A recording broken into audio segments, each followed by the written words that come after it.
Gajoldoba barrage সংলগ্ন ওলদাবাড়ি থেকে একাধিক নদীঘাট থেকে রয়্যালিটি দিয়ে বালি পাথর নিয়ে যাওয়া হতো বাংলাদেশ, শিলিগুড়ি, জলপাইগুড়ি সহ বিভিন্ন জায়গায়।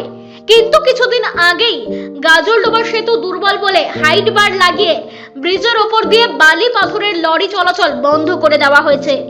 সরকারি আদেশে গাজলডোবা ব্যারেজ দিয়ে বালি পাথর পরিবহন বন্ধ। বেকার হয়ে পড়েছে হাজার হাজার সাধারণ মানুষ। না খেয়ে দিন কাটাতে হচ্ছে সাধারণ শ্রমজীবী মানুষদের। সোমবার বিভিন্ন ট্রাক অ্যাসোসিয়েশন ও সাধারণ শ্রমজীবী মানুষরা শিলিগুড়ি গাজলডোবা সড়ক অবরোধ করে বিক্ষোভ দেখান। এলাকাবাসীদের দাবি, পাথর বালি নিয়ে গাড়ি চলাচল বন্ধ থাকলে এলাকার সাধারণ মানুষকে না খেয়ে মরতে হবে। কারণ এই বালি পাথরের সঙ্গে যুক্ত রয়েছে এলাকার সাধারণ শ্রমজীবী মানুষ থেকে শুরু করে ছোট মোটো ব্যবসায়ী সকলেই।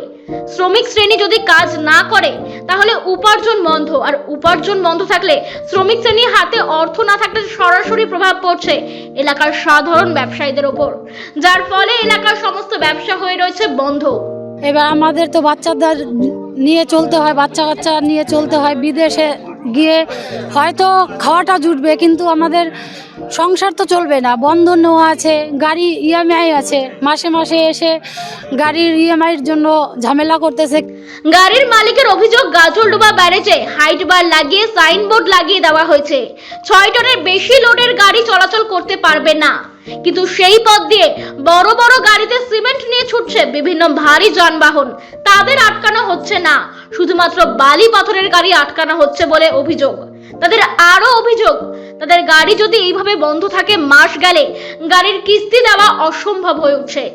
পথ অবরোধে বসেছি আমরা সবাই মিলে, যে গাড়ি আমাদের কিস্তিতে চলছে, কিস্তি দিতে পারছি না, এবং আমার ছেলে মেয়ের পড়াশোনা বন্ধ হয়ে গেছে, পরীক্ষা দিতে পারছে না, অ্যাডমিট আটকে দিয়েছে।